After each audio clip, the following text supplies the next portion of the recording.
You're listening to the Wrigleyville Nation podcast. Here's your hosts, Jeremy and Pat.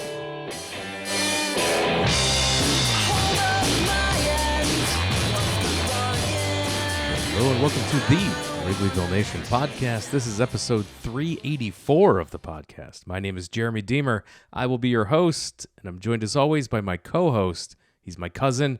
He comes to us high atop Wrigleyville tonight. How's it going, Pat?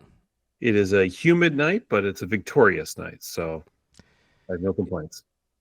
The Cubs winning 2 out of 3 on the south side after losing a series to Kansas City. We'll break down all the news of the week. We'll recap the games. We will look ahead to the trade deadline, as everyone is talking about. And to help us talk everything Cubs, you know him from his work at Northside Baseball, Baseball Prospectus, of course, his many appearances here on this podcast. Longtime friend of the show, Matt Trueblood. Matt, thanks for taking time out to talk Cubs with us tonight. Anytime, as long as my electricity holds out. We got a bit of a storm going here in Minnesota, but... Well, before we get into it, we will start by sending our best wishes. It's Ryan Sandberg is in everybody's thoughts right now. Obviously, very ill at this point, and we like many Cubs fans are thinking of him. He's very important to a lot of people in Cubs fandom. Our thoughts are with him and his family at this time. We will talk a lot about Ryan Sandberg probably next week, but if you guys, Pat, Matt, just want to hit a quick something about Rhino before we get into it. Well, the very short version of a longer story is my first game at Wrigley was Rhino's last home game. I was 8 years old, and my dad, I didn't understand why it was necessarily important that we go to this particular game, but 97 was my first year really getting into the team. We already lived in Northeast Wisconsin by then, but we got cable that year, so I followed that team. And, you're 8, so you sort of understand, right? People tell you that this guy's great. And at the time, watching him play in 1997, you didn't go, this guy's awesome. This guy's my favorite player. My favorite player was Sammy. And after that game, we waited by player parking, and my dad put me on his shoulders to try and get players' autographs because, they're back then, you had the chain link fence and people just 4 deep against it and stuff. I did not really go after Rhino's autograph. When Sammy came out, I basically broke my dad's spine trying to lunge me out. Sure. And we still have the autographed Sammy Sosa baseball somewhere, and I love it.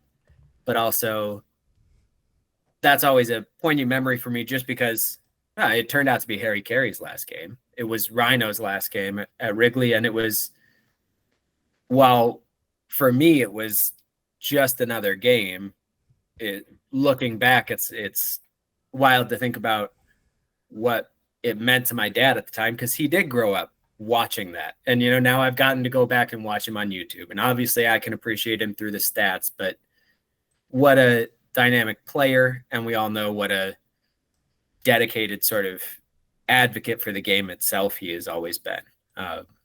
And that's, you can agree with him on some things and disagree with him on others within all of that, but it's hard not to love what he stood for and the way he went about it for years and years and years. Yeah, my first ever memory of Ryan Sandberg wasn't of him playing baseball. It was when I was a young kid, before the internet and all these other beautiful things we have now. We had this thing called the Sunday Chicago Tribune Sports Edition, which I would scour and read every word of, right? Because that was my whole source of news other than Baseball Digest. And I remember when they had the season preview in 1982, and I was a little bit beyond my years when it came to reading baseball stuff, I guess, probably because I was pretty young. But I remember they had the diamond, and the list of what players would play would be the projected starters for the season. And they had a name Sandberg. I'm like, Sandberg? Who's Sandberg? Like, I had no idea who Ryan Sandberg was because, he was the throw-in in the Von de Jesus trade to get Larry Boa, but there were no top 100 prospect lists or any of this other stuff, right? Like there was none of that stuff existed. It was just like, you had a farm system and guys came up and like, Ryan Sandberg, I don't know who this guy is.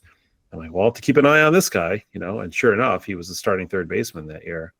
And then of course, I'll never forget the 2 home run game off of Bruce Sutter against the Cardinals. We talked about that on the 1984 episode, but I vividly remember being in our family room on our one TV, 23-inch box TV that weighs more than my desk now, probably. And we were having a cookout that day, and the game was lingering, and people were at our house, not my parents' friends or whatever. And I remember running out to tell my dad that Ryan Sandberg hit a home run to tie the game, and I remember running out to tell him again. He's like, you already told me that. I'm like, no, he did it again. He's like, really? So he came in, and one of his friends came in, his friend Dave, and we were watching because, the Cubs were never on the Saturday game of the week. The Cubs sucked my whole life. They never finished over 500. So this was like a big deal. And then they were running the credits too the second time when he hit the home run, which was even kind of more amusing. And, Bruce Sutter had been a famous Cub. He'd been one of my favorite Cubs. He was like a total stud closer at the time. So for anybody to do that to him twice, of course, that shows you what closers did back in those days. They pitched so deep in the games. They didn't just pitch one inning. But and then the Cubs ended up winning it. And it was Dan Roan or somebody got a single on a drawn in infield or whatever and won the game. But that was the game that put the Cubs on the map in 1984 and his MVP candidacy on the map. And for me, it was a very proud moment because I had never had in my entire life a Cubs nationally televised bright spot moment. We've been on Monday Night Baseball a couple of times and gotten slaughtered or whatever, but we'd never had a game like that. That had never happened. That was the most important, positive Cubs event of my entire life when it happened. So, and I have plenty of other stories, but I'll wait to share those later. Yeah, we'll talk more later. Right now, it's been a while since we podcasted, so we need to get caught up since we took our All-Star break off last week as well. The Cubs returned to the field and took 2 of 3 against Boston. And then, man, this Royal series, I was so frustrated. So, the Royals and Twins are 2 teams that are extremely annoying when they play the Cubs every single time, and it drives me nuts. The first game, we saw Ben Brown pitching. Both him and Flexen got rocked, gave up a ton of home runs in the loss, 12-4. Before coming back the next game with an awesome pitching performance from Boyd. Boyd goes 7 innings, 4 hits, gives up no earned runs, strikes out 6, only walks 1. It's great to see Boyd continue to do that. And then the Cubs drop the 3rd game in that series. It's the Colin Ray experience out there against Seth Lugo. Here's a guy who I'm watching him pitch against the Cubs here, and I'm like, add this guy to the list of guys who I wouldn't mind being on the Cubs at the trade deadline. We'll start with you, Matt. Your thoughts. You see a lot of Kansas City games normally, following the Twins as you do. Was the Cubs dropping this series a surprise to you? I'm not sure if it was a surprise. The way they dropped it was definitely a surprise. If you told me the Royals are going to take 2 out of 3, it wouldn't have shocked me. They're not a good team, and the Cubs should beat them. They should certainly beat them at home. But you can't always have that go that way. Having them score however many runs it was in 3 games, that's what is insane. This is one of the worst offenses in this decade. You mean the lowest scoring offense in the American League, second only to the Pittsburgh Pirates in all of baseball? That offense? Yeah, they are really, really bad. And look, there's more talent in that lineup than has shown up for a lot of the year. So sometimes you just catch that team when they're due to come out of their funk, right? But the Cubs have done that a few times in the last month or so. That's kind of also what they did for the Twins. Yep. You know, you can only so many times say, well, this was a better team than their record was showing. They were due to have a good series. They just happened. You don't, the great teams, which I think we can be clear-eyed about this. At this point, this Cubs team is not a great team. It's a good team. But one way you can tell it's not great is that great teams don't let struggling teams get healthy against them. And this was the second time, maybe the third time in the last 4 weeks that the Cubs let a struggling team get healthy against them. So that was the frustrating part. And I think it did underscore the need for reinforcement of the pitching staff, while at the same time, you know, even when they're scoring runs, you can kind of see how, I don't know if the lineup needs to be added to, but they do have to kind of click out of this slump here and get consistently back to scoring runs the way they were early in the season. So my take on it is similar to Matt's. I agree with him about the lethargy in the Kansas City offense. However, when I think of the Cubs at this point, you know, my take is just basically the Cubs have a 3-man pitching rotation. It's basically Boyd, Imanaga, Horton, pray for rain. So when 2 of the games in the Kansas City series are started by Colin Ray, who's sort of a kind of a time bomb, and like, you know, he pitched decently against the Red Sox earlier, but he's in every other start blow up kind of. And then Ben Brown, who more often than not gets blown up.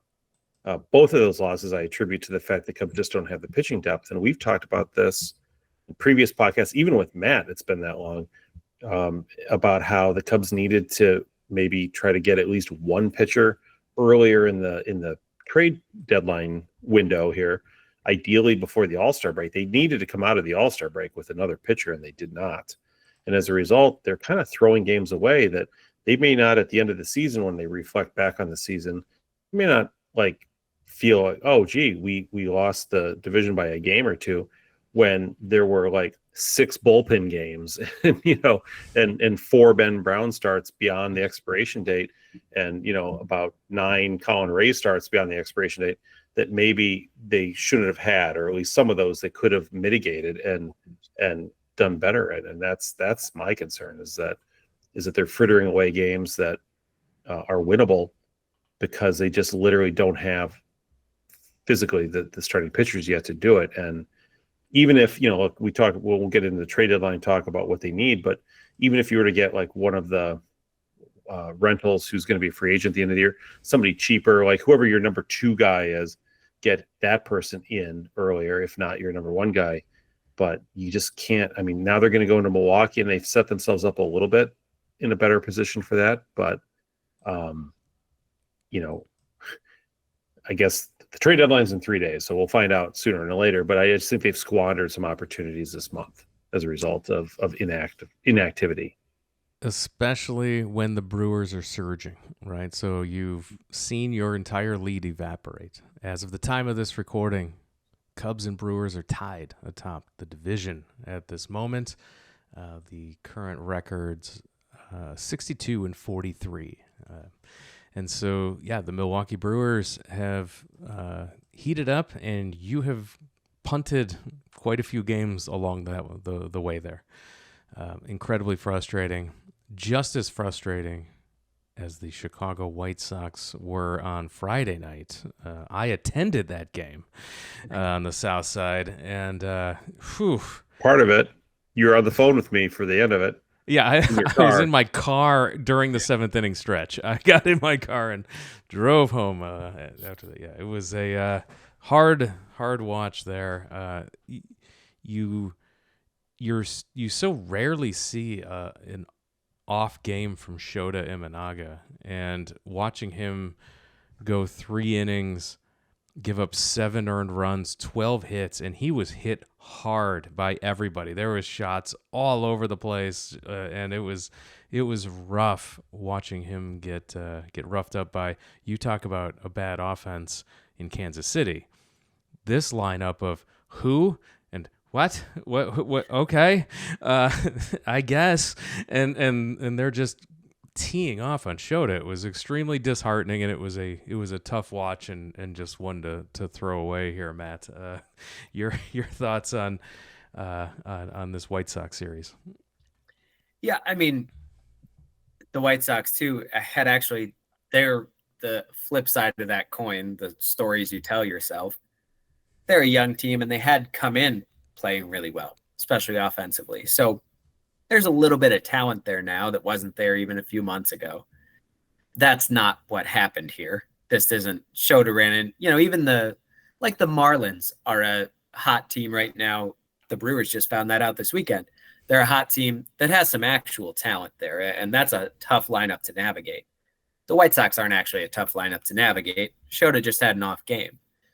He's had a few of those since coming off the injured list. In fact, I think more of them than ones where he's looked fully like himself. There's a mile an hour missing off his fastball, and he doesn't primarily pitch with velocity, but we've seen with plenty of people over the years that just because that's not the primary trait you use to get outs doesn't mean when it sags, it doesn't hurt you a little bit. They just get around that pitch a little bit more, and that fly ball to center field becomes a fly ball to left center, and that one carried over the fence, that kind of stuff.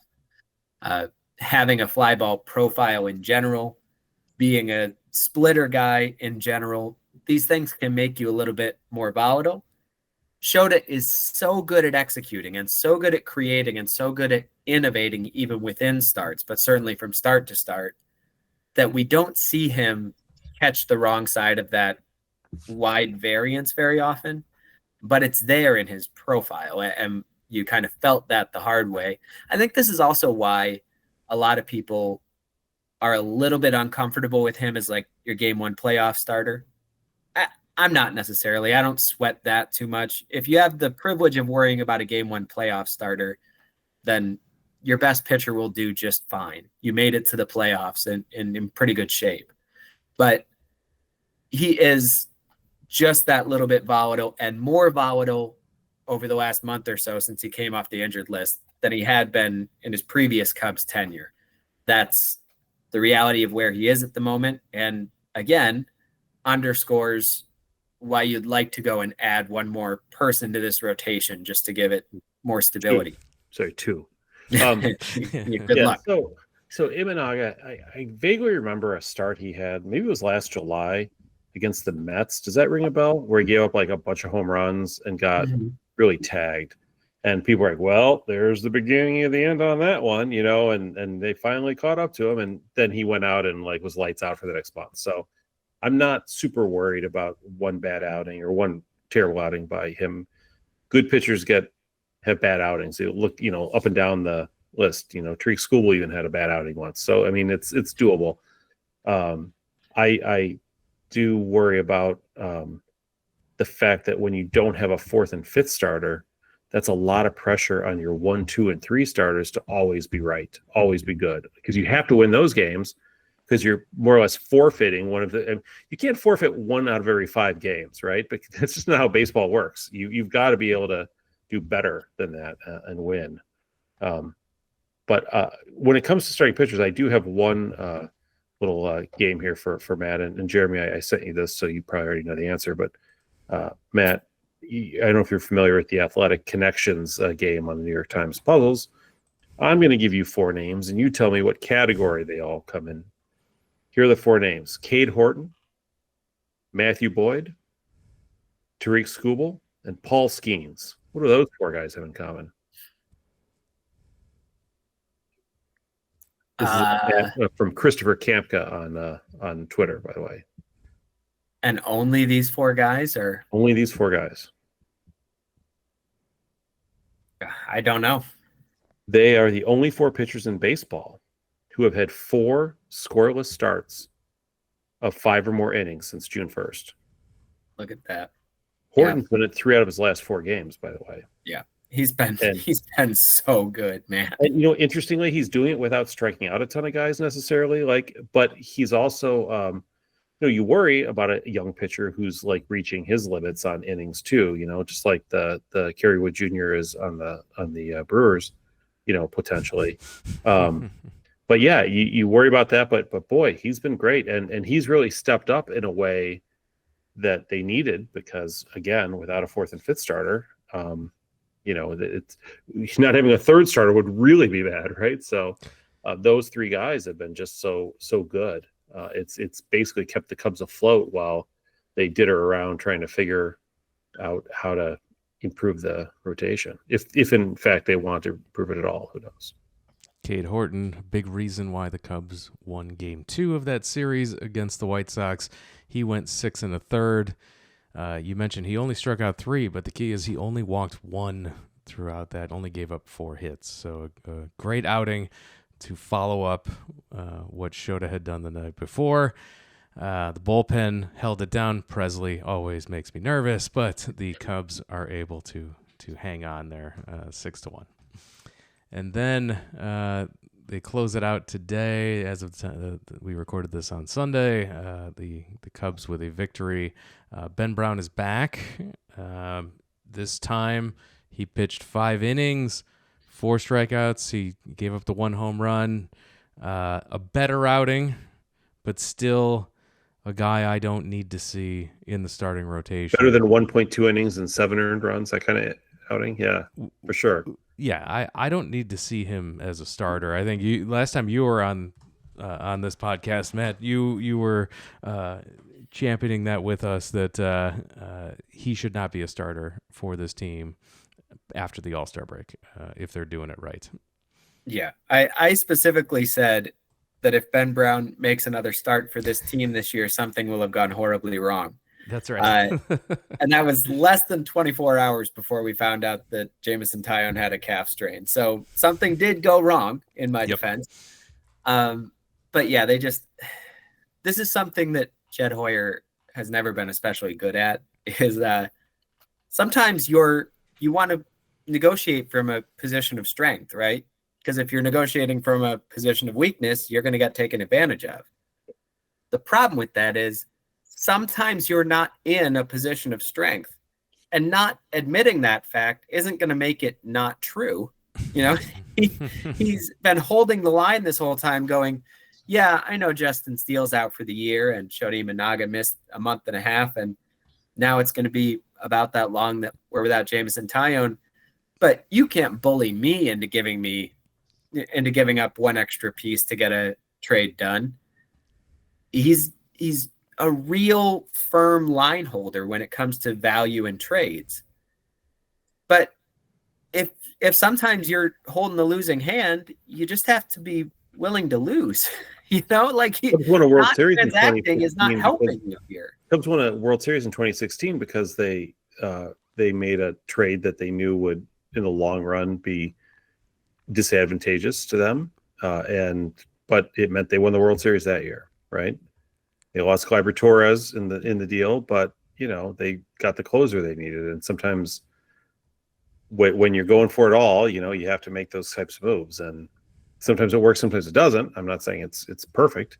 And I know Matt is not nearly as high on Theo Epstein as he should be, but Jed seems overly cautious and conservative. And the problem becomes when you make the Kyle Tucker trade before the season starts, you're sort of signaling that you're all in, because otherwise you're just a moron, right? It's one or the other. You don't give away Cam Smith and Isaac Paredes for a 1-year rental unless this 1 year is going to be an important, a playoff year. You just can't do that. You should be fired if you can't make the playoffs after that, right? Or if you don't. So. Well, and he talks a lot about being creative. And I want to say I've gotten to this point now where I am able to talk to some people behind the scenes and soak up some information. And I do think the Cubs try to be creative. I think they have a lot of irons in the fire kind of all the time. But, you can talk and talk and talk about being creative, or if you're in a really rough spot like Matt Arnold was in the first half of April, you can actually get creative. You can go out, trade for Quinn Priester, and then turn him into a mid-rotation starter overnight. I mean, the fact that the Brewers just did that while the Cubs have waffled and oscillated and fought, and, Jed Hoyer goes on the radio and says, we're being really creative, and also it's going to come down to the last 24 hours before the deadline. That's not creative, man.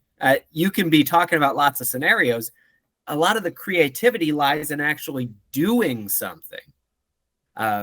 So we'll see. They still have a lot of avenues, things that might get done. They haven't been beaten to the punch with any of their main targets yet this trade season. That's the good news is, guys key pieces aren't off the board already. So they're not getting outmaneuvered yet, but games have been played this whole time, and you're not winning some of them because you don't have that player yet that you could have had. When you say you have to get creative, that's what the Marlins have to do. That's what the Pirates. I mean, that's what poor teams have to do. I'm sorry, the Yankees and the Dodgers and the Red Sox don't have to get creative. They just have to get what they need. Yeah, you can brute force it. And there's some creativity involved in everything. Obviously, this is an art. But it's not. I feel like when the Cubs say they have to get creative, that means they have to find a penny pinching way to get what they want, right? It's different than being like, oh, we're playing 3D chess. No. I do think sometimes when he says getting creative, do you guys think he's sort of broadcasting? When he says that in an interview, my ears perk up and I kind of go, is that his way of telling us, I got this great thing that Tom just won't let me do? Yeah. It might just be that simple sometimes. Or maybe he's working on the invention of a time machine to go back and not cut Kyle Schwarber after the 2020 season. Who knows? It could be anything. Yeah. So Jeremy, the Cubs are now 12-2 against the White Sox in the last 14 games. That is perfect. Yeah, the last 3 seasons, 12-2. Taken home the Sears Cup or whatever it is. BP Cup? What is it? I don't know. What was it? It was like the. I don't know what it's we called. should make something up. The Murphy's Bleachers Cup. I don't know. And they've won it each of the last 3 years going away. In fact, I don't think the Cubs have lost a series to the White Sox since like the 1950s. Like it's just been dominating every year. Every year they sweep them. I think they've won 100 out of 106 or something like that. It's just crazy how disparate it is. It's almost not fair. It's like playing a 1AA team in college football. Should it even count for going to a bowl? I don't know. But it was nice to see that, especially after the Friday game that you endured.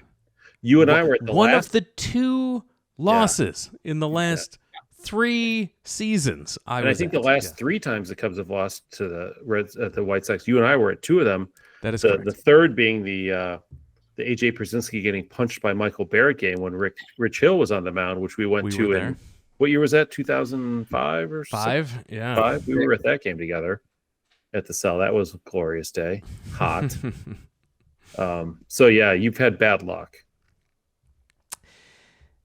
The Cubs, though, getting 2 out of 3, saving that series, setting us up for next week, which we will preview shortly. Before we get into the week ahead, we started talking about the trade deadline. Let's park it here. Let's talk about some of the things that we want to see the Cubs do. So get creative.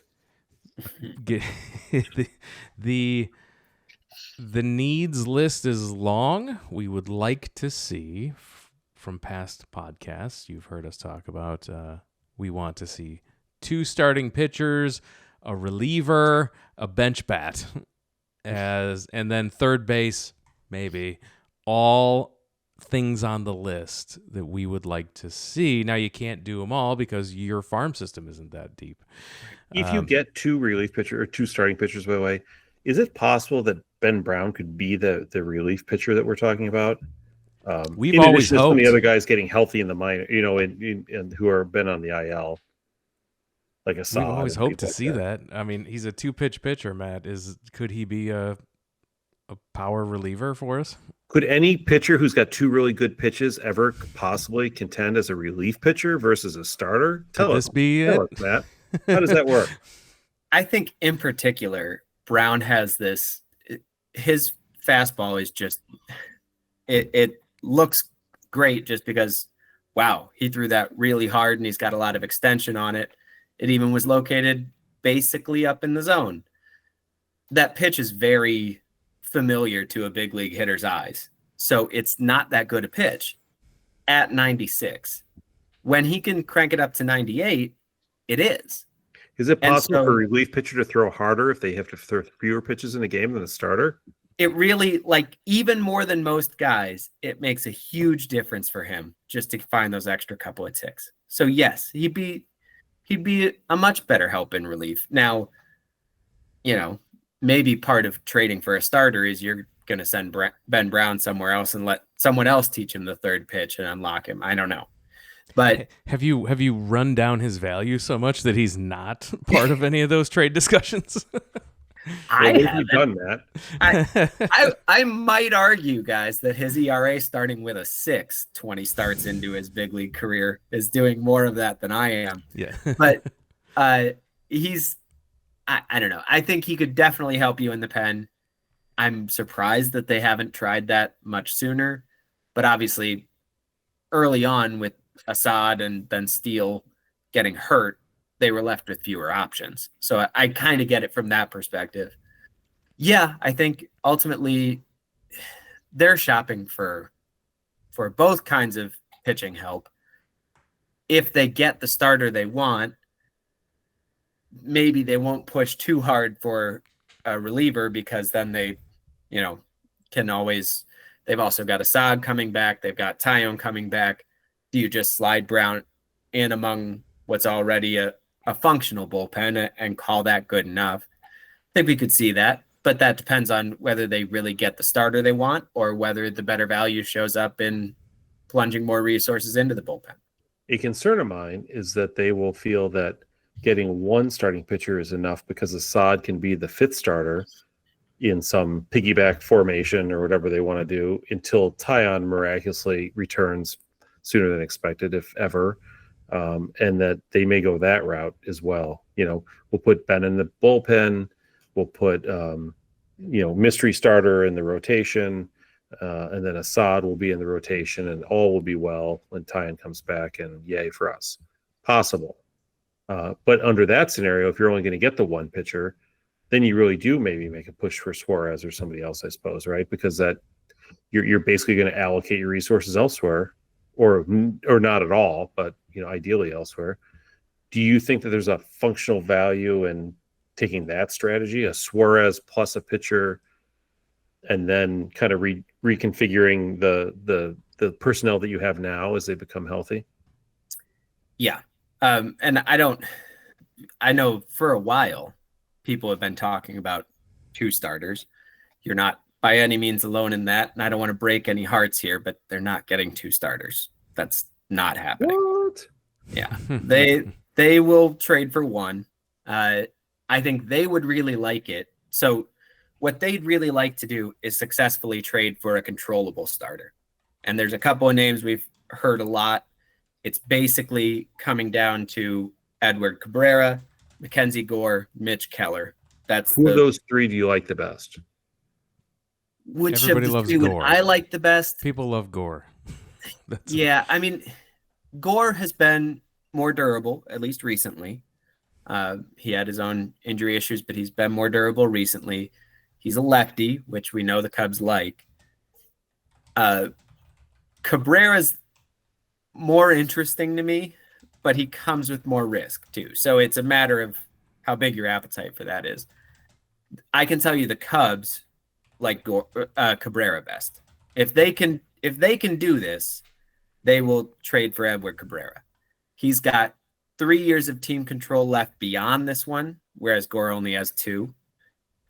Keller's under team control for another 3 years, but they're relatively expensive because it's on an extension. Expensive, right? And he's also the most mid of the three, right? I mean, ultimately. No question. But lowest ceiling, more durable even higher than Gore. floor. So it's, I don't know. Yeah, you're kind of replacing. It's too bad we don't have Jamison Tayon to fill that role. Oops. That's what I was about to say. You're kind of replacing Tyone even while he's here on the team by trading for Keller. And I traded Tyon at the trade deadline last year, I believe, and no one listened to me. And then here we are. Well, When we had that great start last you year, and forgot to call Tyone and tell him he was traded. That well, was your I told Jed, I don't know what happened. I kept and then waiting. once he takes the field for them again, it's null and void. So Yeah, you're out of luck. I know.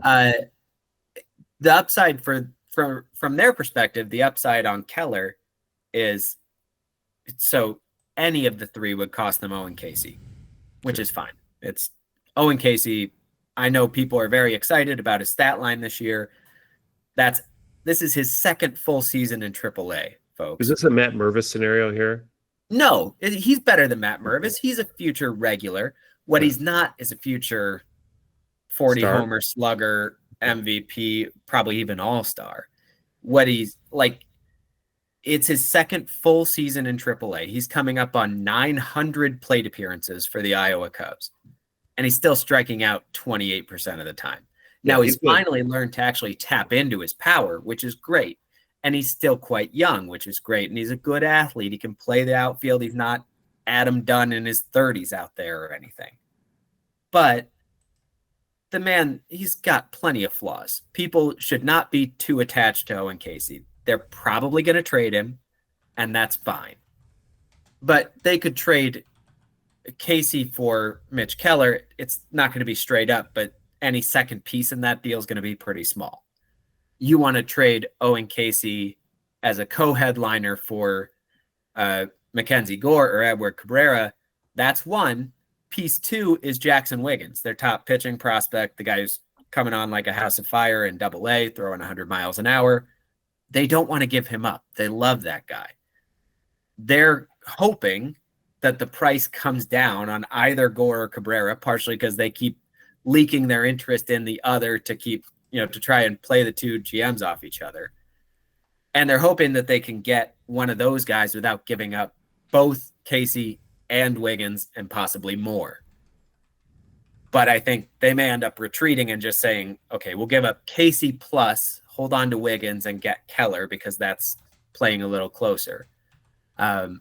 Either way, they'd rather spend more resources that way and get a controllable starter than trade something less than Owen Casey and get Merrill Kelly just for the balance of this year, which I can see both sides of that. I don't know how you guys feel about the question of rental or controllable arm. Well, the reality is the Cubs are just unwilling to spend what it takes to get a pitcher in the free agent market who has a proven track record. I mean, they got Imanaga and they kind of lucked out on that a little bit. He being better than consensus was. The Tyons of the world are like the max comfort level they have. The Boyds, that kind of guy off an injury, guy who's been middle of the road and give him a 40, whatever. But when it comes to like the Max Frieds and the guy who was on the Orioles a couple years ago, Corbin Burns, Ray, Robbie Ray, those guys, they've always been the Japanese pitchers for the Dodgers. Cubs are always like mentioned as they're always like the third name team mentioned, but they never get any of those guys, right? They're just because they're never going to pay. Well, we can't go a sixth year or a seventh year. We're not going to go that high. We're not going 30 million a year. I mean, they're just not going to do that. So you basically have to give up stuff to get controllable pitchers and go that route. It seems like if you want to play this game, I mean, if you're given that restriction, given that kind of ceiling that they have in terms of what they're willing to pay for. Yeah, no, that's a good diagnosis. And I'm not sure if that strategy's right or wrong. I mean, they have gotten Imanaga right. They have gotten Matthew Boyd very, very right. So if you can do that, the question then is, look, at some point in these next few days, even Jed Hoyer is going to have to say, I'm not really comfortable trading this package for one of those three or another pitcher similar to them, but I need to do it because of what you just said, because I'm not going to be able to get a pitcher like that in free agency, whether it's ownership's bugaboos or my own, and because this team right now needs that reinforcement. And the question is whether he'll break his own rules of holding fast to value because those rules are broken even more by the market once you get out to free agency in the winter. Right. And, do you think that the idea of Ryan from Minnesota, is that a realistic option or no? So he goes right into the same bracket as Cabrera or Gore, only I think probably even better. Yeah. I like him better. So that means he's probably more expensive. Yeah. It's like start with Casey and Wiggins, and this time you have to keep going. And that's tough. I don't think he's probably going to get traded based on what we've heard up here, in Minnesota. The Cubs are also interested in the Twins relievers, and I think that's where that gets interesting. Is Joan Duran throws 100, like 3 different nasty secondary pitches. That dude's I'll take him. Yeah, and you can get him cheaper than the starters, in a relative sense. I think at that point it's like that might be plan B somewhere in the shuffle. Is plan A is getting the Marlins to come down on what they want for Edward Cabrera. Plan B might be getting Duran and then turning and spending way less prospect capital on a Merrill Kelly or pick your rental starter instead, and sort of pairing those two kinds of acquisitions. So again, they've always got these irons in the fire. It's just we're inside. It's like 92 hours as we speak right now until the trade deadline. Sooner or later, you got to commit to one of them. Commit to one of these. I sure wouldn't mind having Joe Ryan or Cabrera or somebody like that pitching against the Brewers as opposed to Colin Ray, but that's just me. What it's makes me interesting think that they didn't feel motivated to make a move for this series. They've only got 8 games left against the Brewers, and they've got the advantage of having Ionog and Boyd in the series. So it would be nice to have 3 good pitchers in the series, but what makes me think they won't trade with Minnesota is that they don't trade with Minnesota. They've only traded with 11 teams over the last 5 years. Yeah. What about the Rick Aguilera trade? Last 5 years. Gary Gaetti? I mean, come on. They got a couple players from the Twins before. Those are the 2 trades I can remember. So it used to be just when Andy McPhail was around running things, it was just right. the Twins, the Cubs pipeline. Kevin Yeah. Tapsy, Ron Coomer.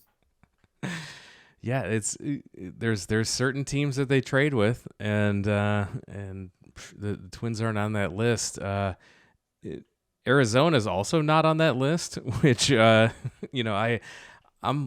still holding out hope that you go to Arizona, you get a starter and Suarez. We got Miguel Montero from there. Didn't we get Montero from Arizona? I mean, we traded with them in the last decade-ish. A decade, yes. Time flies, man. That was 11 years ago already. Yeah. So I would love to see them put together a package where they're able to get, because everyone kind of poo-poos like, oh, well, they could never get Suarez, but I don't think that there's a ton of playoff teams that are in the market for a rental Suarez. A lot of the playoff teams have third base pretty locked down. The Cubs are definitely not one of them.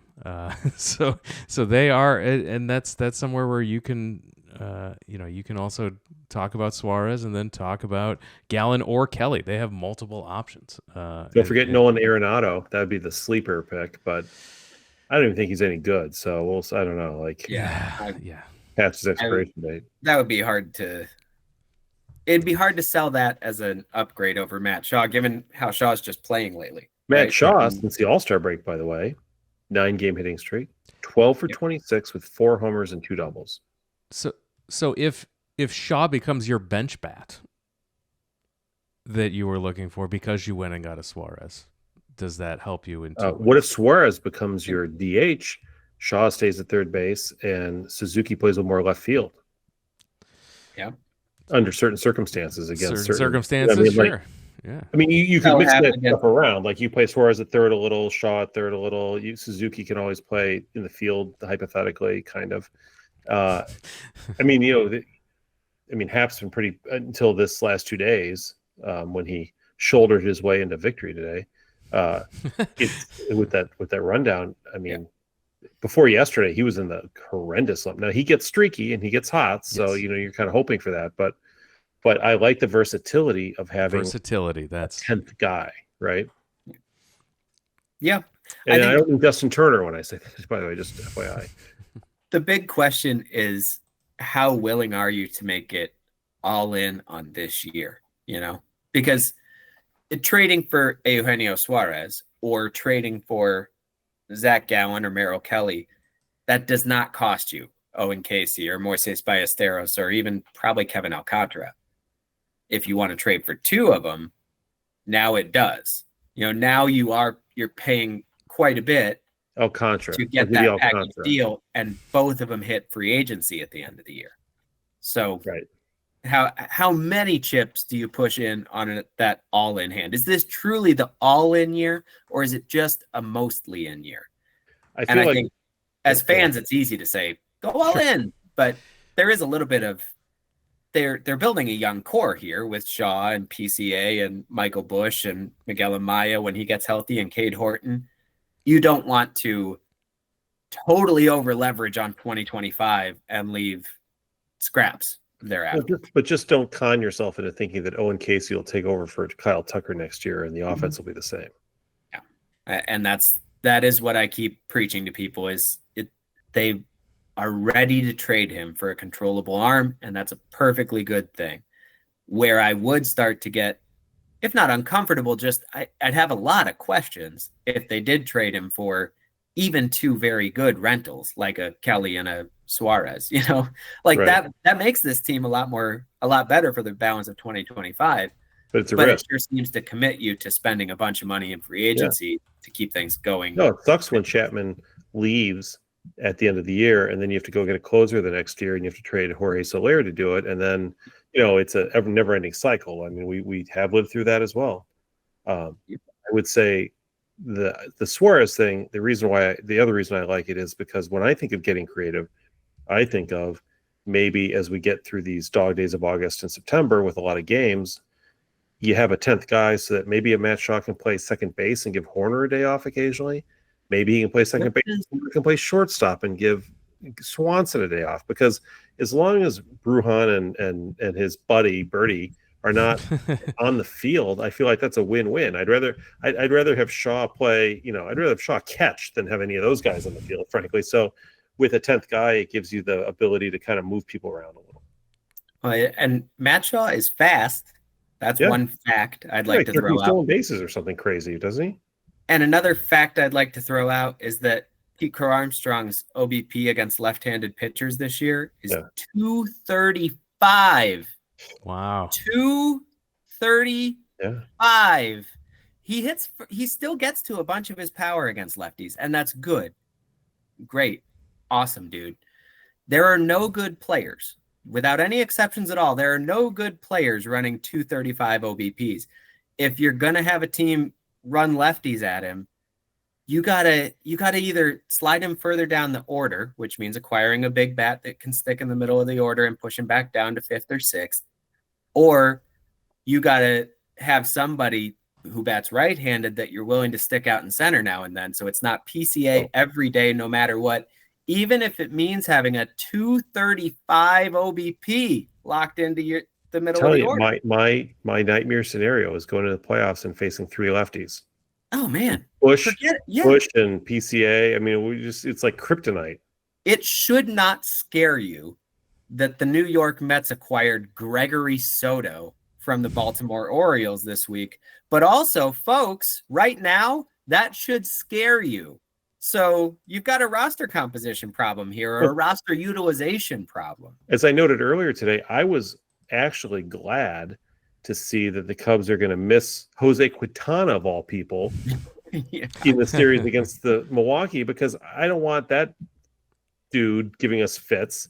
I'd rather face right-handed power pitchers at this point, and take our chances, because, PCA can catch up to a fastball. Michael Busch certainly can, right? I mean, bring it on, Kerry Wood Jr. and Freddie P. and let's Quinn Priester. Let's see what we can do. But I don't want a lefty on the mound to get with. It's like confounding them like a magician or something. It extra hurts that Busch also can't hit lefties, and that Tucker and Suzuki are struggling a little bit right now. If they're if those two guys are clicking on all cylinders, Tucker hits lefties perfectly fine when he's right, so then those two can sort of punish opposing managers plenty for trying to sneak lefties past you because of Bush and PCA. But at any time when the offense is running more through Bush and PCA, you're very matchup vulnerable. And that's one of the things. There are not a lot of good righty bats out there. One of them is a Eugenio Suarez. So is there a little bit of extra juice in acquiring him just because now you can really create a lineup that punishes those managers who want to run left-handed pitchers at you? Here's a quick thought for you as we approach the deadline. Do you think maybe the Cubs have this thing wrapped up and the Brewers are pretty much done and they don't make any moves? Does that sound right? No. Okay. Just checking. It's a good thought, though. We might as well throw it out and just workshop. Look, the Cubs and Brewers play 8 more times. If the Cubs sweep those 8 games, they can pretty much play 500 the rest of the year. They're going to win the division. So sure. Small. Yeah. They only have to actually have pitchers available for 5 games, for God's sake. The funny part is that the series against Milwaukee in Milwaukee this week means that the Cubs will not play the Brewers at County or whatever, formerly County State or formerly like whatever it is, Miller Park, and now like Bank Life of America, whatever the hell they call it. But they will not have to play them in August or September. Great scheduling, MLB. And then after that mid-August series, they don't play each other the last 6 weeks at all. Yeah. Because we'll be playing the hapless Atlanta Braves, which early in the year I was like, oh boy, I don't want to play them in September. Now they play them 6 or 7 times. It's like, okay, fine. It's like what a dead team walking. And their manager's already got 1 foot out the door, 1.5 feet out the door. I mean, the schedule should play to their advantage. I think the roster ultimately plays slightly to their advantage, even though the Brewers they're a really good team. I mean, they've really put something together, and they've got the depth that we keep talking through all these ways that the Cubs are so tantalizingly good, but not great because the depth is not good enough in any, aspect of the roster. The Brewers have all that depth, man. They've got like 6 starters now with Woodruff and Wood Jr. and all these other guys. It's ridiculous. But do you think the Brewers, so going into the month of July, before the Brewers got red hot, my working assumption was that the Cardinals were going to tail off. They did. Goodbye. The Reds, they're just hanging around. I mean, they're quasi-dangerous, but I don't think they're not going to click this year, I don't think. We'll see. But they're 8 back, and it's going to be tricky for them. But I thought, okay, so if the Cubs make some moves to improve and the Brewers don't, because traditionally they don't make a lot of moves at the deadline, right? Then maybe the Cubs can get a substantial advantage talent-wise, from where they are now going into the last 2 months. But I'm hearing rumblings now the Brewers might make a move. They're looking at Suarez and people. What's up with that? That's not fair. That's not part of the working assumption. Yeah. Okay. So this is another problem, and it's something that all Cubs fans should spend a lot of time worrying about. You're not spending enough time worrying about the fact that the Brewers are a machine sent from the future to kill you. They are a deeper major league roster than the Cubs, and they're a much, much deeper farm system than the Cubs. They can make whatever move they want. They have 2 of the top 10 prospects in baseball, and they're both teenage infielders. It's 2 of the top 10 in baseball, and that doesn't count Jacob Mizorowski. It doesn't count Jackson Churio, who's under contract for another decade. And yet they only have $12.58 to their name, which should be an advantage for a team like the Cubs. Like, go and get Keller because he costs money that the Brewers probably wouldn't want to pay. That kind of thing. Like, the Cubs don't seem to ever take advantage of their financial position, which is really frustrating. Even though the rule set is designed to force them to, because the Brewers get extra draft picks every year. The Brewers get extra international free agent money, and look how they spend it every year. Absolutely. But what I'm saying is the Brewers have the capacity to do lots of things, but the Brewers are also very aware of not creating a window beyond which they'll have to go through a rebuild. They don't like to do rebuilds. They have not done a conscious rebuild in over a decade now. So all their suspected rebuilds are just subterfuge. Like, oh, we're going to let Willie Adames go. We're going to let Devin Williams go. We're going to let Josh Hader go. It's and keep winning the division while they do. Yeah, it's all pretend, right? They're actually not. They actually have a plan behind that, and they actually have more talented people to come in, which is, I think, unfair, but whatever. So when you hear people talking about they're going to go trade for Suarez, it's mostly speculation, because another thing about the Brewers, as someone who covers the Cubs, the Twins, and the Brewers, I can tell you there's this big old gap between the first two of those teams and the Brewers in terms of how easy it is to get any kind of real hard information about what they're looking at and what they're interested in doing. The Brewers keep it close to the vest. If they were after Eugenio Suarez, we probably wouldn't know it. The reports that are out there, as far as I've read, are basically people saying there's a fit and they have the stuff, and all of that is true, but I wouldn't go from there to saying that they're actually trying to. It doesn't actually seem overwhelmingly likely to me that they will. Yes, they could put the pedal. I mean, they could put the pedal down and run past the Cubs down the stretch of this season. That is an unfortunate reality of this particular moment, unless the Cubs are willing to break out of their value paradigm and go get that, electric arm or two. But I don't think the Brewers are actually inclined to do that, as best I can tell, which again is not all that well because they're locked down. My offer preseason still stands today. If the Brewers were to give the Cubs Brandon Woodruff, the Cubs could fix the roof or something for them, like whatever they need, like repairs, like, you name it. We could pay for food for the team for like a year or whatever. I mean, what do you guys need? Like whatever expenses, there's no expense too great. Well, okay, but that's not the Ricketts attitude, is it? That's exactly badly. You ran right smack into the problem there. Yeah, I know, right? If only the Cubs could sell some tickets to their games at a decent price, and maybe even sell a couple beers at $18 a piece, and maybe utilize the ballpark on non-game days for, I don't know, K-pop concerts or whatever else they've had all week long. I mean, I walk by Wrigley Field every day. The parking lot on Gray Street, the next to the old nunnery or whatever, is packed with cars on like Tuesday at like 1 p.m, like hundreds, like 700 cars. There's no game. Like, what are they doing? Like, I don't know. Are they having cult meetings? I'm not sure, but it's constantly packed. They're constantly bringing people in there. And it feels like that should raise revenue enough to at least get a relief pitcher. I don't know. I think it raises revenue. It's just, does it raise baseball revenue? Right. Well, looking ahead to the last 3 games in Milwaukee for the Cubs, Matthew Boyd pitches against Mizorowski. That will be quite a matchup. Easy win. Next.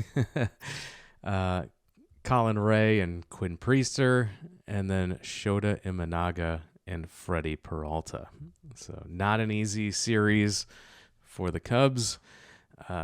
This will be it's really going to come down. The whole division, I think, will come down to that August 18th 5-game stretch at Wrigley. That will be the determining factor. So unless the Cubs get swept this week and then just give up. Don't make any moves for the trade deadline. Pat, you're getting too negative too soon now. Come on.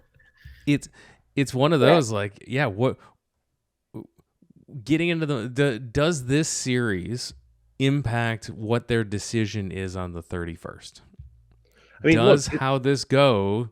If they take 2 out of 3 or sweep, does it change what they do on the 31st, or are they gonna do whatever they can get done? I don't want to wow you with ancient history from before you were born. However, you may or may not recall last July, the Cubs were like selling and buying like every other day, depending on like how they did, right? I mean, they will sell this player, buy this player, and they couldn't make up their minds because they weren't sure what they were doing. I think a sweep, I think they would, I honestly think that if they get swept by the Brewers, it's not the end of the world. A normal GM would say, oh God, we really need to go out there and get somebody. But I could see them saying, well, we're going to lose Kyle Tucker. We're not going to give up Owen Casey now. And, I could see them kind of retrenching a little bit and maybe making some minor moves like Kevin Alcantara or some redundancy. But I don't see Jackson Wiggins isn't going to go anywhere, and Cassie's not going to go anywhere. And those guys, I feel like they'll guard them even more tightly if they do poorly in the next couple of days. Yeah, I could see that. I think they have functionally made the decision about how aggressive to get, and it's a matter of trying to get the price that they want to get, or just walk away from the table, which they've been known to do. Oh, they love to do that. They love to tell you how they walked away. We showed you. Yeah. Oh man, you remember how proud they were of not trading Wilson Contreras? Oh, yeah. Yes, absolutely. Although we're not getting Bryce Harper, the pick they got for letting Wilson Contreras walk, Jackson Wiggins, right? Jackson Wiggins. Yeah. So look, they did do something good with that at least. I think they basically made the decision about how aggressive they want to be. And now the question is, it's almost like they set a budget for themselves, but in prospects instead of money. And now it's what's the most we can get for the budget we've set. I don't know if that's the right approach or not, but it's probably better than letting these final 3 games make a major difference in your evaluation. 100%. Because, yeah. So I'm going to ask for quick predictions for the next 6 games. So it's 3 at Milwaukee, and then they come back home to play 3 against the lowly Baltimore Orioles. So over the next 6, Pat, we'll start with you for predictions for the next 6 games. Before we do that, last week's predictions, I think I was overly optimistic at 6-3. They ended up going 5-4. You, I believe, and our guest were at 7-2. So powers are gone. We were on fire. We were predicting exactly perfect. We've cooled off. We're in an Ian Happ-esque slump here. So I am going to say 3-3. Watch them win 2 out of 3 at Milwaukee and then drop 2 out of 3 in Baltimore with their bullpen day because they never got around to getting that extra starter they needed. 3-3. Matt, where are you for next week? I'll say 4-2, and I could see it taking either shape, winning both series or losing 2 of 3 in Milwaukee and then sweeping the Orioles. I just think the Orioles have been playing actually a lot better over the last couple of months than they did early on. They're also going to kind of nuke it at the deadline. I think Ryan O'Hearn's going to go. I think Sir Anthony Dominguez is going to go. Sir Anthony Dominguez could be a Cub come Friday. So it could Charlie Morton. Line said he's almost a Cub, for God's sake. Yeah. So it's I think that'll be kind of a trade deadline hangover series for them. It's a home series for the Cubs who are don't have to go out of this 50-mile radius of Wrigley Field for a month, basically. I think they're going to get a little bit healthy over the next week, even though this series is going to be an absolute grind against the Brewers. It's nice that there's a day off right on the other side of that, too. Yeah, I feel 1-2 in Milwaukee, and then coming back to take 2 of 3 against Baltimore for a 3-3 week for the Cubs. All right, now before we get into our Cub player profile of the week, I do want to give Matt a chance to remind our listeners how they can follow him on the internet and hear all of his plugs. But before we get into that even, I wanted to let you know that I promised everyone over the trade deadline I was going to run the numbers on guest appearances here on the podcast. And I have run the numbers. So I will tell you that we'll start with the 5-timer club. Okay, the people who've been on guests on this podcast 5 times. They all have jackets. The 5-timer club is Mauricio Rubio Jr., your dad, Pat, Jim Nagel, always my uncle. Glad he was on here 5 times. Harry Pavlidis has been on here 5 times. Brett Taylor, and Sarah Sanchez. They are your 5-timer club. 6 times, Sam Fells and Kevin McCaffrey. 6 times. 7 times, John Arguello, Dave Wisnowski, and Andy Dolan, a longtime friend of the show. Once without you, even. That was a miracle. That one counts. I will count it as That an one appearance, should even though I count wasn't. It counts because it was actually recorded. I was my Yes. concern if it wasn't going to record. And then we get into of the 8-timers, Bruce Miles, who is one of the most important, influential guests we've ever had here. Bruce Miles, Michael Ernst, and Matt Clapp, all 8 times. Paul Noonan, who we mentioned earlier as our Brewers correspondent, has been here 11 times. And then Dan Zimborski talking Zips 12 times with us. Once a year for the last 12 years.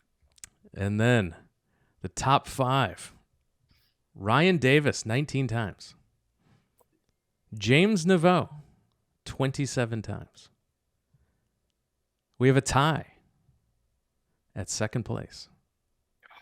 Both Jared Willis and Evan Altman have appeared 28 times on the podcast. Has Matt ever been on the podcast? Are you at 4? What is he at? Matt Trueblood, this is your 33rd appearance. Oh, At the end of this man. podcast, you will have appeared 33 times on the podcast. Running away with it, even. Yep. Oh, So man. this appearance puts you 5 up on both Jared and Evan. This is a big day for me. That's a big lead. 5-game lead. Yeah. I mean, It'll last just as long as the Cubs, I'm sure. So please remind our listeners how they can find all of your work on the internet, and then we'll get into our Cubs player profile. We are going to be nonstop with the good stuff through the deadline and beyond at northsidebaseball.com. So check us out there. I'll have stuff at Baseball Prospectus. You can follow me on Blue Sky, matrueblood.bsky.social. But please, even I'll give one sort of special plug. Sign up, become a member at northsidebaseball.com. It's free. Just, create an account, because then you can comment on the articles. You can join our forums, which are always active. get the daily emails, which I do. Yeah.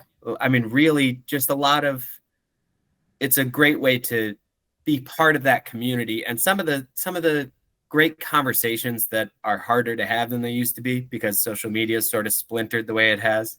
You can still find people having some of those great in-depth discussions right there on our site. So check us out. And now, Pat, I will hand it over to you to talk about this week's Cubs player profile. It's Mickey Morandini. That's right. Born in April of 1966 in Pennsylvania. Grew up outside of Pittsburgh. So he's 59 years old, by the way, Mickey Morandini.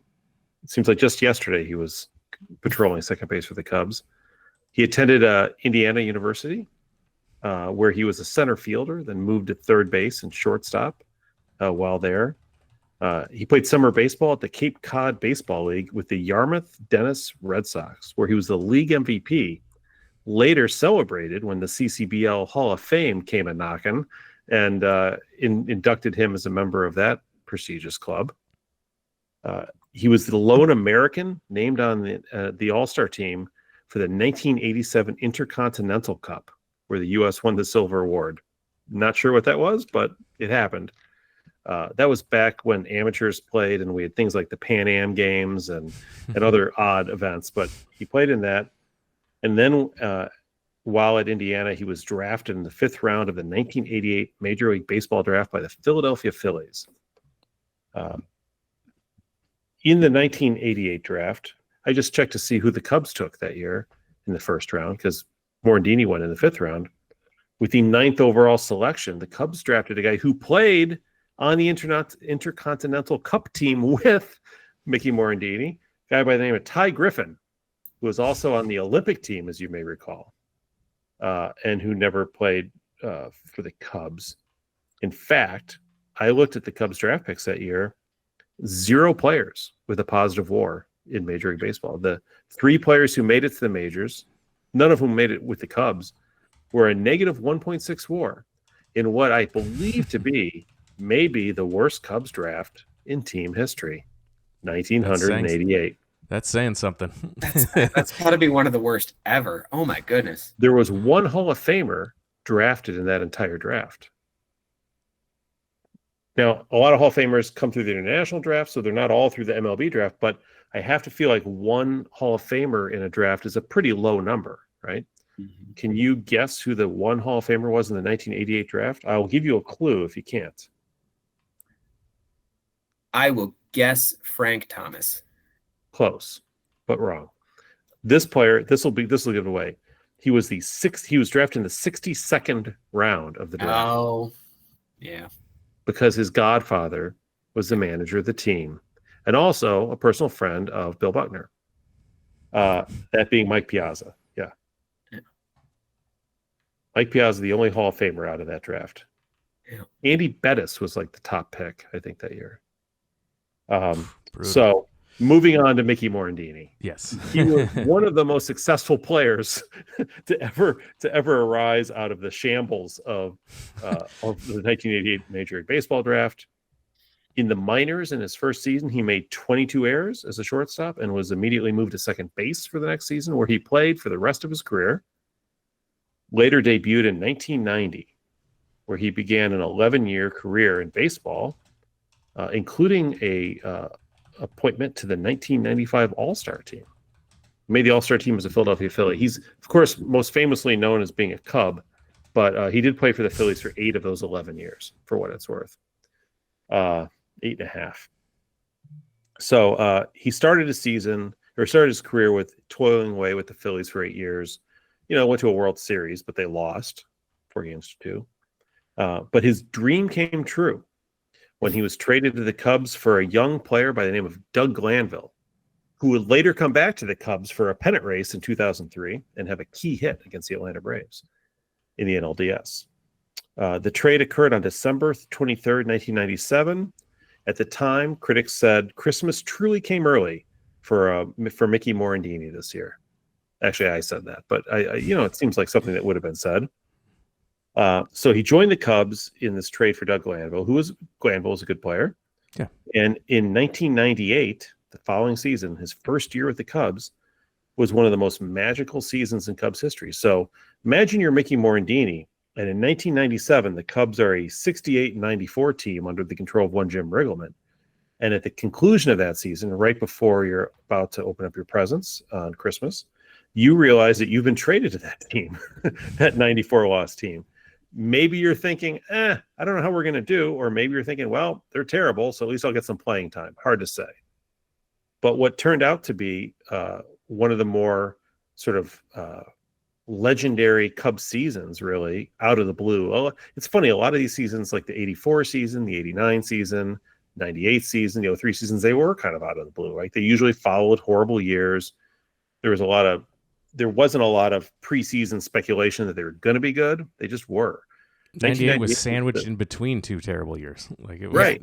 Out so of the 1998 was the debut, of course, of Kerry Wood in the 20 strikeout Kerry Wood game and all that was Kerry Wood. It was also the breakout year for one Sammy Sosa, who had, one of the most historic, memorable years of all time. So there was a lot going on in 1998. It also was the first inaugural year of the one-game wild card play-in game, which the Cubs won, defeating the San Francisco Giants with the human rain delay, Steve Traxel on the mound. Boy, pitch counts would have killed that guy. Pitch clocks. Not pitch counts. I'm sorry. Pitch clocks. Pitch counts, no worry. But pitch clocks. Yeah. So in the 1998 season, Mickey Morandini, just to show you, I remember him on that team and remembering, he had a good year with the Cubs, right? Well, it turns out he had a better year than I realized. It's just it was overshadowed by the Rookie of the Year and the MVP, Wood and Sosa. He ended up hitting 296, the 765 on base plus slugging percentage. Hit 8 of his career 32 home runs that year. Scored 93 runs. He was first in the National League in fielding percentage at second base. And he was tied for second on the Cubs' entire team with a 3.9 WAR, tied with Kerry Wood for the second best WAR in the entire team. More than Grace, more than you name it. You go around the whole team. So really an integral part of that team. So much so that he finished 24th in the MVP voting that year. The only year he ever finished countable MVP voting, but still 24th is not, especially when you had two other guys that were in the MVP voting that year, including the guy who won it, by the way. Unfortunately, the Cubs were swept by the Braves in 3 games, although Morandini did score a run and drive in a run while going 2 for 9 with 2 walks, which may seem somewhat pedestrian, but if you watch that series, you'd realize the Cubs didn't do a lot of scoring in that series. Right. So he was actually getting on base 4 times in 3 games was actually probably put him among the elite. The infield that year was Grace at first, Morandini at second, and this blew my mind. I did not remember this. Do you know who the shortstop was on that 98 team? Is it Blauser? Jeff Blauser. Oh my God. I forgot that he was, he had the Cubs signed him as a free agent famously, and he played 2 years. He was awful, right? I mean, awful. His OPS plus was like 69 or something. He was so terrible. It's like, God, he played shortstop. And Jose Hernandez was the third baseman. But then the Cubs got Gary Gaetti at the trade deadline, speaking of Suarez and others, who had that fantastic finish. Jose Hernandez must have moved to shortstop at one point because Blauser was not the shortstop for the entire season. He couldn't have been. He was so bad. Yeah, if I remember right, Hernandez actually moved over, played some short, also played in the outfield a decent chunk down the stretch. Sure. He may have even platooned with Lance Johnson in center late in the year. You had Sosa, right? One dog, Lance Johnson in center, and then Henry Rodriguez, Henry in left. And Scott Service was the catcher, and he had a horrible year, by the way, that year, and spells his name oddly. Anyway, so 1988, 1999, or 1998 was a magnificent season. Morandini was really the glue, and given that the Cubs barely made the playoffs and had to play a 1-game playoff, I think it's fair to say, without any hyperbole, that but for Mickey Morandini, the Cubs don't go to the playoffs in 1998. Like, you don't really think of that, but I mean, 3.9 WAR is nothing to sneeze at when it's tied for second on the entire team. So kudos to him. I was trying to think of some moments, and I even went through his game box lines of the 1998 season to see if it would trigger any memories in my mind of games where he had big hits or did something.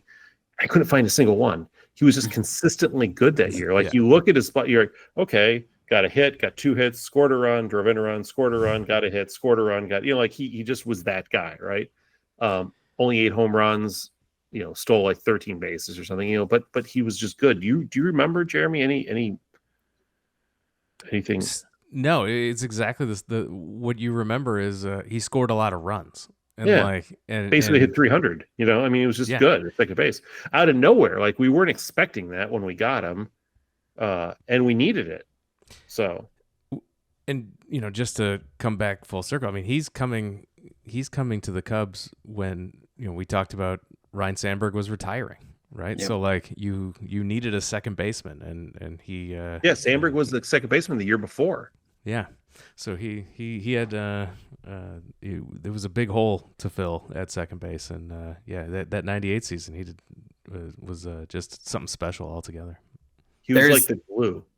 There's no sure way to be valuable to a team but not remembered than being the guy who is just on base a lot when the guy who hit 66 home runs knocked the ball over the fence. Exactly. Yeah. Yeah, I guess those 93 runs it was a lot of jogging, man. It was a lot of jogging. Yeah. But he had to work. He had to work those walks and get those singles first, and then he got to jog. Yeah. Well, and don't forget, right behind Sosa was 31 homers by Henry Rodriguez. That was, Henry was popping some dingers. So yeah, you had 100 home runs and the 2 guys hitting behind you, third and fourth in the lineup because he was the second hitter, I think, most of that year. So yeah, you're right. That's a fair point. I think that half his runs probably were jog scoring runs, right? It's we all have to have our niches in history, and sometimes you really have to be specific about it. But I hope that Mickey Morandini takes solace in knowing that surely he is the most famous alumnus of the University of Indiana, who ever went on to play notably for both the Chicago Cubs and the Philadelphia Phillies and wear number 12. I mean, Kyle Schwarber is like nobody can close, fit all right? of those criteria and overshadow him yet again. It would be impossible.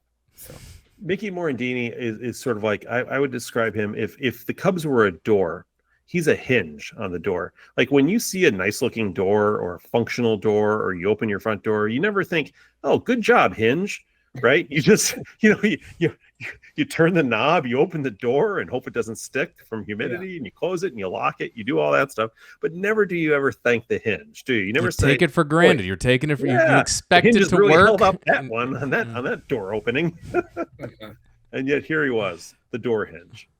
Although I'm glad to hear that you're this grateful to just the structures around you, Pat, but I'm actually not out here thanking doorknobs or doors themselves either. I think I take the whole apparatus of the door for granted.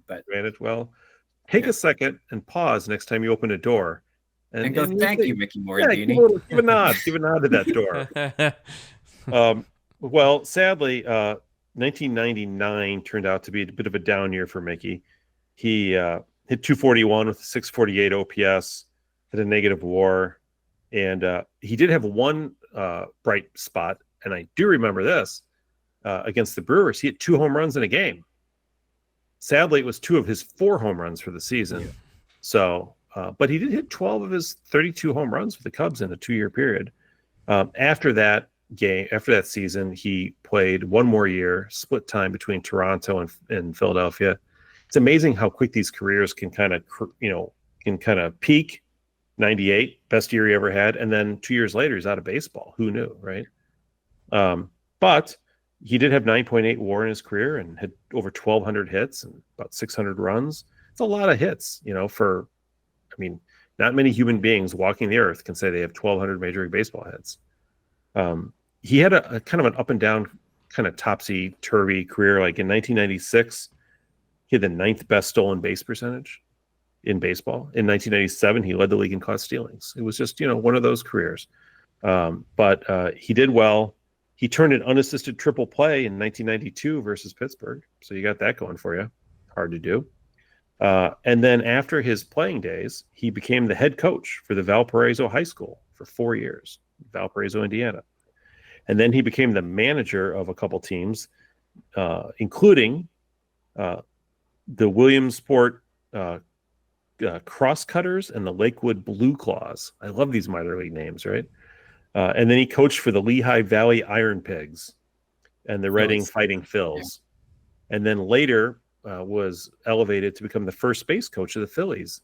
And I'm like, I don't remember that. Well, you know why I don't remember it? It was 2016 and 17, and I had more important things on my mind than worrying about who the Phillies' first base coach was. No offense, Philly. Was that when Rhino was managing them? While we're coming full circle, I can't remember what years he was. That is a good question. I will have to look that up. Was that? I'm going to effort that real quick. I feel like it would have been earlier than that, but the years all run together. No, it was 2013 to 2015. He was the manager. So in fact, Mickey was brought in to clean up the mess from. He just replaced Ryan Sandberg wherever he went. Easy job. Pretty much, right? And then he was let go when Gabe Kapler came in and decided, the egghead decided he was going to do things differently. So sure, they got rid of all the old school coaches. He just had 18 protein bars in a uniform out there as his first base coach. Right, exactly. As opposed to the scrappy Mickey Morandini types, the grinders with their 3.9 WAR. I'd like to see Gabe Kapler get 3.9 WAR. No offense. I'd like Mickey Morandini eat a protein bar, but we can't all get what we want. No, we can't.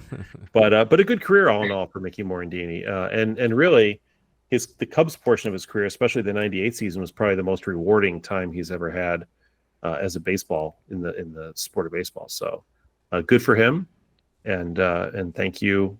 Was it Jared or James who threw that one out?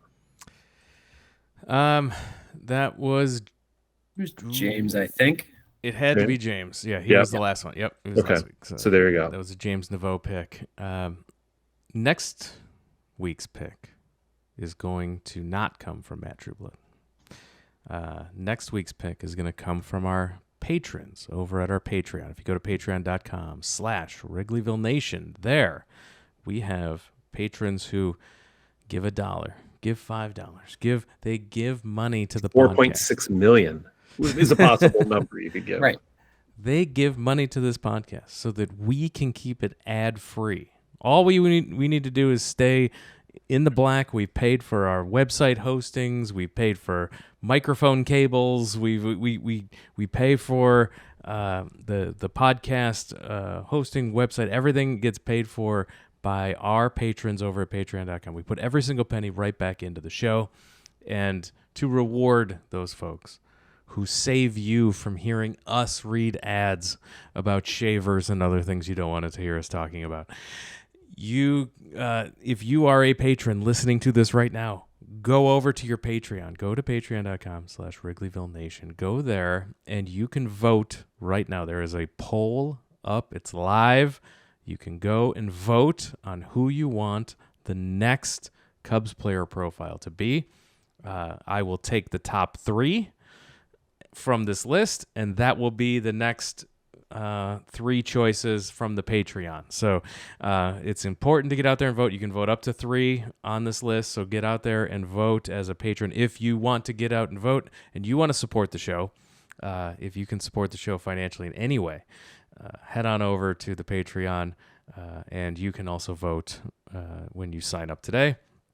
And with that, we are going to wrap it up and call it a podcast.